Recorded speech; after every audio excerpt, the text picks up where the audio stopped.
Okay, everybody ready? Good afternoon. I'm Lieutenant Tina Jones, a Public Information Officer with the Portland Police Bureau.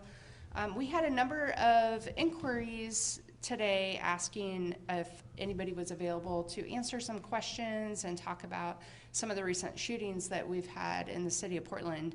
And so Sergeant Ken Dulio with the Gun Violence Reduction Team has graciously offered some time to be able to answer questions. We also have Lieutenant Jason Pierce with the Tactical Operations Division here as well. And then one of our good partners with Multnomah County Parole and Probation, Travis Gamble. So I'm going to go ahead and let Sergeant Dulio open it up, and we'll present just a little bit of information, some context, and then we're really here though to help answer some questions that you might have. Yeah, I think what might be easier for me is literally if you guys have questions right off the bat, I can kind of go into like an opening kind of statement, but you know, there's a lot potentially to cover, but I want to make sure that I answer, you know, the reason you guys are here, I want to answer those questions. So does anybody have an opening question? What's your best sense of what's happening? Well, in the last few days, we've had some shootings that involve multiple shooters. We believe that they're gang connected, and we're concerned about retaliation. So what we decided to do was try to get ahead of this a little bit before the holidays and increase resources, work with some of our partners, and try to be proactive to try to reduce the potential retaliation associated to some of these shootings. These shootings are very concerning. At one crime scene, there was over 55 casings, a couple other crime scenes in the 30s and the 20s. So lots of shots being fired, multiple guns being used at several of these recent shootings, multiple guns on both sides of kind of the beef that's going on. So in other words, you know, the victim side, the suspect side, you know, somebody shoots first and the other guys shoot back, and multiple guns on both sides. That's pretty concerning and alarming. So basically this whole effort is, you know, to try to be very proactive and do what we can to bring some peace and calmness around this situation. You've got a single scene with 55 different shell casings. Is it surprising that more people haven't been hurt if there's this level of gun activity? Yeah, certainly. You know, obviously the more shots fired, the more guns involved, you know, the higher the risk of people getting hurt, not only the people directly involved, but innocent bystanders, community citizens, neighbors in the area. We've had, you know, homes struck, vehicles struck by gunfire, those sort of things. Any reason to believe that maybe there are more people injured out there that haven't gone to a hospital because this might be gang-related violence? You know, I think if there were people seriously injured, they'd probably make their way to a hospital. That's what we've experienced. We've also experienced, you know, people that are like gang involved. Maybe they don't want to have contact with law enforcement. Maybe they have a warrant. If they're grazed, they certainly will avoid going to the hospital and treat themselves. You mentioned several incidents. How many in all do you think are connected in this way? I don't want to give you the specifics. You know, we had basically for investigative reasons, you know, I'd love to be open and share all that with you guys, but we want to try to solve these and make some arrests. And, you know, if I get into too many details, that can hamper an investigation. But there was, you know, 3 shootings recently, and then there's been some shootings in the last few weeks and the last few months that we believe there's some connection with kind of an ongoing beef between a couple groups here in Portland that we believe are gang connected. Is there one incident that you think started it all that you can talk about? No, and I think that's like that's a bigger question. I mean, a lot of these incidents are connected to the shooting before and the shooting before, and it can actually go back for years. And then, you know, within this kind of this rival or this beef between enemies, you know, there could be something that sparks it, or all of a sudden you get like a rash of shootings where maybe you have 3 or 4 over the weekend, and there's that increase.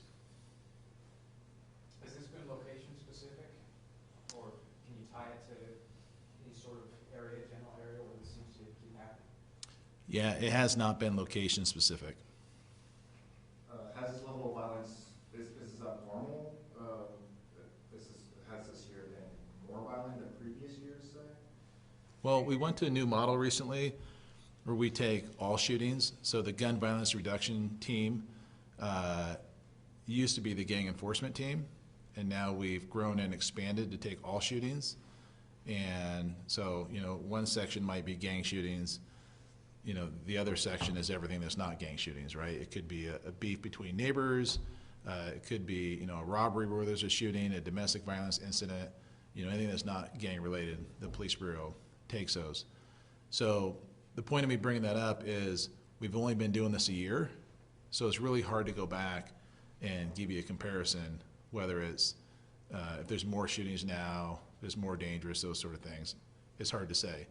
We've taken over 400 GVRTs this year. GVRT is a term we use when our response team goes out and takes lead on a shooting. And we average a little more than 1 a day, but again, it's hard to give you a comparison to years in the past. What's the increased resources? What is some specifics? What does that look like? Yeah, so like one, we brought in additional officers. We're working closely with probation and parole, and they're actually bringing their whole team in. We'll have like a formal brief, and we'll come up with a plan to try to go out and get ahead of this. Working with the different partners, we all have different areas we focus on. For them, they have a lot of clients that are on probation and parole that are directly involved in some of this stuff, so they have the ability, if somebody we think is, actually involved in some of this stuff, but we don't have probable cause, they might be able to, put a detainer on them, if they're in violation of their conditions, or maybe they have people that are their clients that are kind of doing the right thing, but we're worried about them getting pulled back into this violence, and so they can make a home visit, connect with them. Hey, we know these shootings are going on. Keep doing the right thing. Stay out of that. Just trying to attack this from any angle we can. In addition to the law enforcement presence, going out there and trying to be proactive, trying to prevent shootings, and I can give you an example of that in a second. We also work with our Office of Youth Violence Prevention and the community outreach workers and our crisis response team to actually go contact the families around this gun violence. For example, last night, we went and contacted the mother of somebody that we think's involved that is a potential target, and we talked to them about, hey, we want to make sure you're aware this is going on. What can we do to, keep your, son, out of this mess? Can we help get him out of town? What can we do to protect you? Can we help put you up in a hotel? That sort of thing. So it's really just trying to attack it, from all different angles to try to keep things safe. And just the knowledge that, hey, and part of, it's great that the media is here and is involved in this, because I think that's helpful too. Just putting this information out to the public and the people involved. Hey, the police are being proactive. They're, joining forces with all the local agencies and their partners. And, sometimes that alone helps kind of cool things, and people keep a low profile, which really is a goal. We want to get through, the holidays, and basically with some calmness around this, so we don't have back and forth shootings every day. Do these incidents take place more often during the holidays, less often during the holidays? Or you see it trending up during the holiday season? No. I've been in this unit almost 10 years, and you really can't put a rhyme or reason.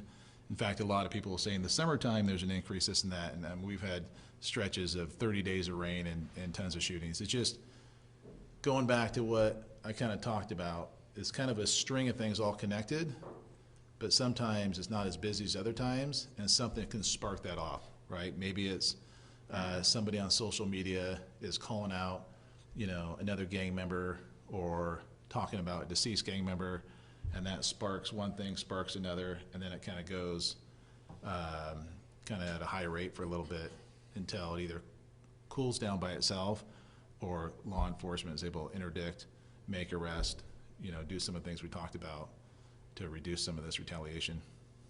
Is there anything in common between the shootings here and the ones that have happened like around the country very recently at the same, sometimes the same day and within the same time frame in Baltimore or Chicago or these? Is there any commonality? Any link at all, or they're just completely random and not associated at all? Yeah, based on my experience, I don't think there's any connection to, any specific gun violence going on in another city. I think our stuff is Portland specific. I'm sure like a large scale societal thing, but not if there's something that happens in Baltimore, Chicago this week that sparks off something in Portland. I have not seen that based on my experience. The press release from yesterday said you've had almost a shooting a day this year, which is, I know the way you count things has changed a little bit, but that seems like an uptick, a bigger number than previous years. Is that just, trends, or is there something specific going on? Or? Again, it's hard to say. I don't know if we knew exactly what that number was before. It certainly feels very busy for the officers and sergeants and the personnel in the gun violence reduction unit. It's super busy, right? We have to constantly, worry about managing our people and making sure they're getting enough sleep and that sort of stuff, keeping them well, because it is pretty busy. But again, it's hard to compare. Unfortunately, we've only been under this new model for a year. I think, several years down the road, we'll have those numbers to compare. But you know as well,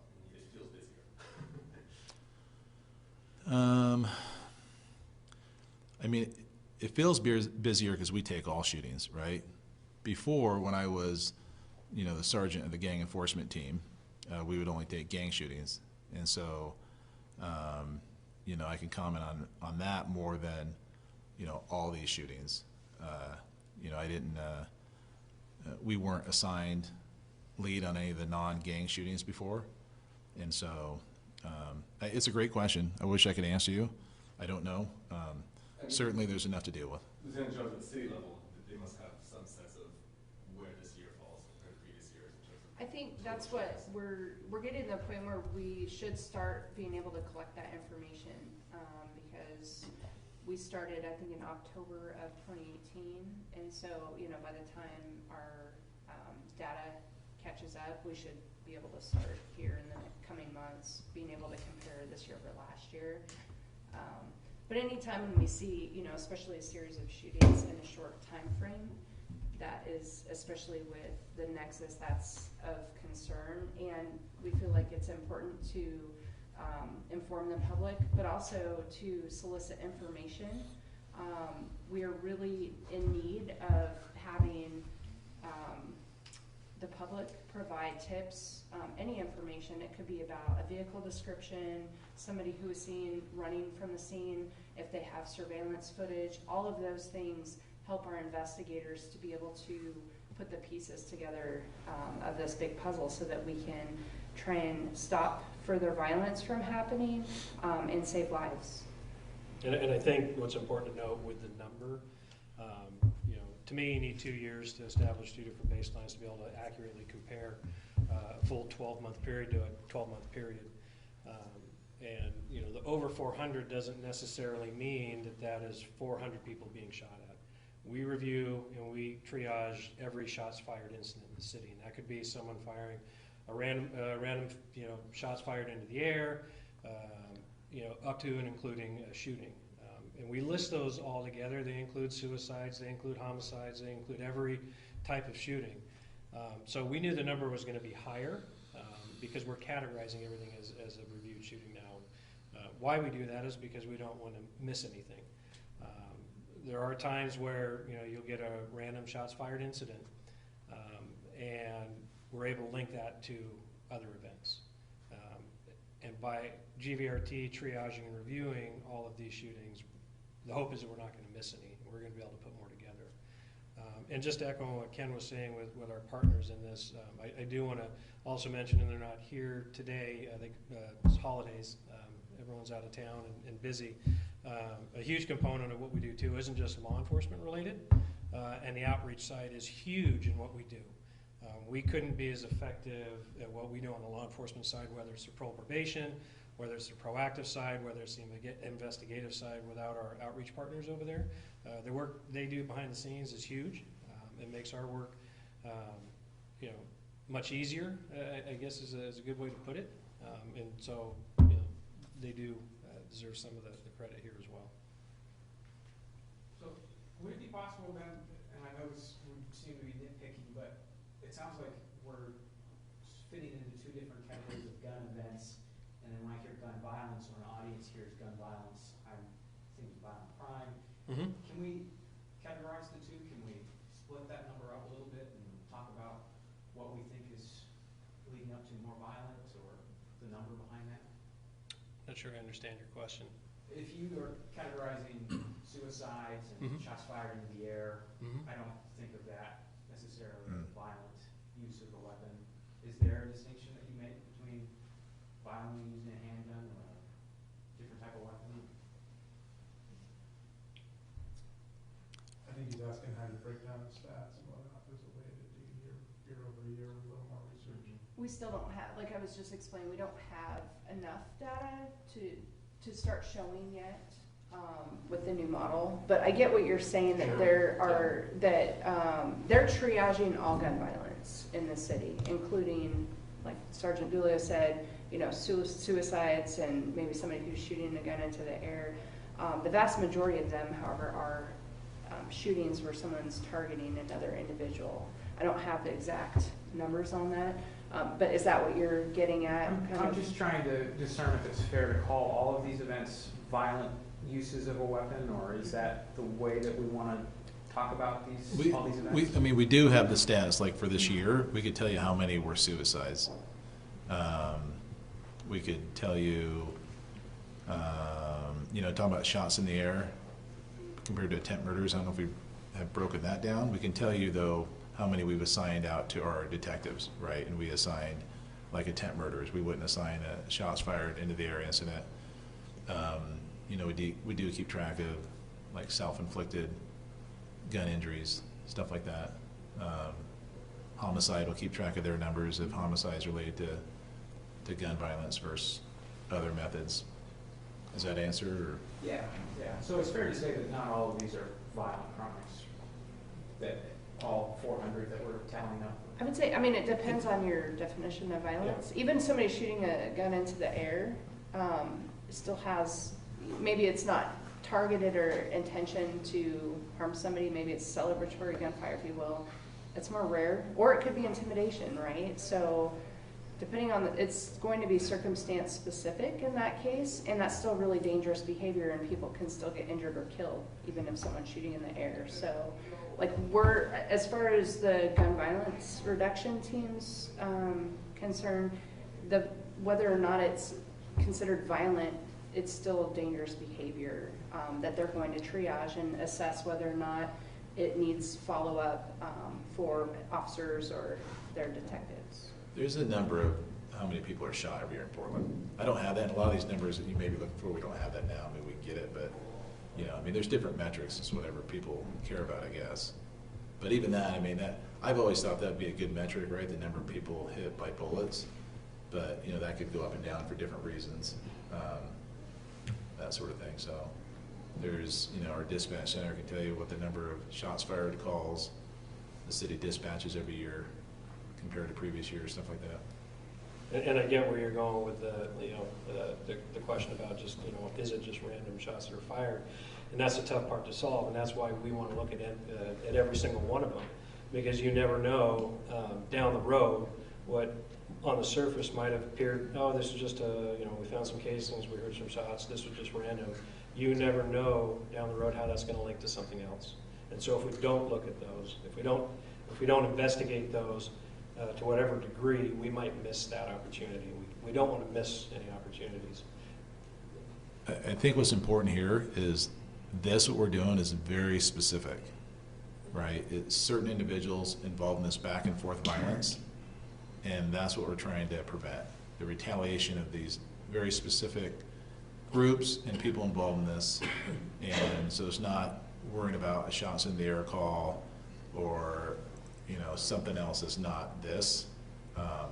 That's what this little press conference is about. That's what our increased, you know, resources is about, working with our partners, is about this specific thing and trying to bring some calmness around it in the next few days and next few weeks. Staffing up during Christmas time, is that a strain on resources, strain on personnel? Oh, certainly. And we, you know, I mean, the demands of this job are great, and, but that has to be balanced with, you know, wellness, people's lives, their families. And so absolutely, that's a challenge. And so we're super appreciative of, you know, the officers that are able to come in and be a part of this. But that is always a factor. What precincts have been part of the investigation so far? Are all the shootings in north or north and east? Well, let me think this through. I believe that of the recent shootings, it's actually been, so the ones that happened on a couple of nights ago, there's one in each precinct. One in north, one in east, one in central. If I got that correct, I'm pretty sure I do, yeah. And, That's, time for one last question. So, Just specifically about these shootings, how far back are you guys looking into the relationship between these shootings and previous shootings? Well, we've talked about this a lot, so you guys probably have an idea about, or have heard the term IBIS or NIBIN, which is ballistic evidence related to, you know, a shot being fired into casing, looking at a casing under a microscope, submitting it to the regional center for review for comparison to other casings. And so that goes back as long as we've been doing that. And so we've certainly, we talk about there being a link between some of these. You know, some of that is intel based, some of that is very scientifically based on these casings. And so, you know, on some of these shootings, they'll link back to shootings that happened this year. They might link back to shootings that happened in previous years. And all that's important and all that's a factor. And can you speak specifically about these three most recent shootings? Or? No, it'd be divulging too much into the investigation. I want to give Travis a chance if he wants to talk or if you have specific questions. I have one last one. Do we have a number of weapons seized in these recent cases, or have there been any weapons taken? I think at this point, same answer, too soon. Just we wouldn't want that information out there. I think, you know, months down the road, when there's some resolution to some of these shootings, I think that'd be more appropriate to answer that. Are you talking about like how many weapons have been In the seized by, most recent. you know, related to these shootings or just overall throughout the year? I take both. Either, whichever you can. We do, and again, we'll have to wait till the end of the year to see what the sun, I don't have that number right here in front of me. You know, but by the end of the year, we'll know how many we've had. But I don't have it right here in front of me. I'd have to look it up. Did you categorize it a handful, dozens? How many weapons have Over been the course of the year? bureau-wide? Hundreds. Travis, can you talk more about what the county is doing? Well, That's okay. so I supervise the gang unit, and we supervise parole and probation clients. And what we plan to do is actually partner with PPB, doing home visits, and also checking up on folks who are in the community who may be involved directly or indirectly. Try to make contact with them. I think it was mentioned here earlier, one of the things we also want to do is check in with our folks who are doing well and just let them know that probably wouldn't be a good idea for them to be out and about and getting involved with what's going on because of, you know, our increased attention to these matters. So a lot of what we're going to do is trying to make contact with our clients and make sure that they don't get involved. If they are involved, we're hoping to try to intervene and keep them from getting more involved in what's already a very difficult situation on the streets right now. Is there anything you want the community who might be directly affected by some of these shootings to know or to not do maybe? You know, just any kind of advice for them? So one thing that we're asking from the community is a call to action. We need information. We can't solve these cases in a vacuum. Our investigators are working really hard to pull information together, but especially when there's a gang nexus, these cases are incredibly difficult to pull together without additional information. It really is like putting the pieces of a puzzle together. And so if people have video, if they heard something, saw something, if they were in the area, even if it was a week ago, a month ago, and they saw something, and this is a reminder to them that, hey, maybe what I saw could be of benefit, or I have some video footage from, say, a security camera on my business or property, and I haven't let investigators know, or they aren't sure. We always say, err on the side of caution, reach out. Our investigators will be able to take a look at that and see if it can help. But really, it takes all of us in partnership, the community, law enforcement, and all of our other partners out there who are trying to interdict violence. Certainly, our partners with the Office of Youth Violence Prevention are a great resource, especially if someone's concerned about someone who is a youth who may be on that, edge of kind of getting in with a crowd that might not be doing the best behavior or getting involved in criminal activity. And there are resources out there so that we can assist youth so that they aren't getting wrapped up into this. But the only way that we're going to, increase safety is by all of us coming together and standing up to say that gun violence is not acceptable in our community. We're concerned about, especially any sort of violence with a gang nexus. And the gang nexus goes beyond gun violence, but that is one of the ways that we see it especially come out when you're talking about retaliation or some sort of fighting amongst different sets. Anything else here? Yeah, and I think, why we're appealing to the public too is this level of gun violence, with the amount of rounds that were fired at these various shootings, doesn't affect those that were actively involved and deciding and choosing to be involved in this. That only a couple people have been struck by gunfire is a miracle, the amount of rounds that have been fired. If there was even just a few more people were shot by this, the outcomes could have been tragic. We're talking a lot of rounds being fired at events that have a lot of people at them. And so the concern is that, a lot more people are going to get hit by gunfire, and we just can't have that. A couple weeks ago, the mayor's event in Lentz, the East Precinct commander said there was a 35% increase in shots fired calls. Is that connected to increased gang activity, what we're talking about now, or is that just something different? I don't know what they're referencing, so. It'd be hard without knowing Yeah. exactly what she's referencing. The commander said there was a 35% increase in shots fired calls. Yeah, we would have to look at what it was that she was looking at. Yeah. Well, Sorry. one last question, I think we can. In these gang-related events, is it fair to categorize, or is this violence are they trying to kill each other? Are they shooting at each other can you speak to that? Or when they're firing, are they firing to kill? Is that their intent? Or We couldn't speak on the intent of every shooter, but certainly in these back and forth feuds, people have died.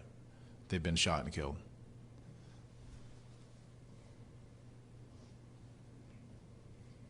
Thank you very much. We appreciate everybody being here, and I know. Hey, Johnny, could we get a rundown of the names of people that have Absolutely. So you probably all have mine. Tina Jones, Tinajones.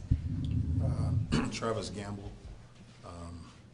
You need the spelling as well? It helps them. Travisgamble.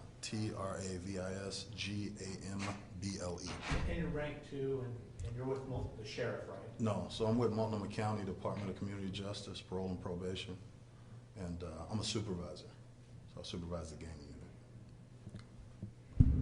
unit. Sergeant Kenneth Dulio, Kenneth Duilio, and a supervisor with the Gun Violence Reduction Team.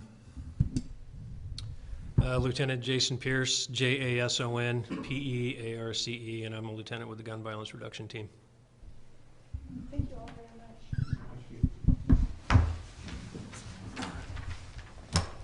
Thank you, Travis, appreciate it. Don't forget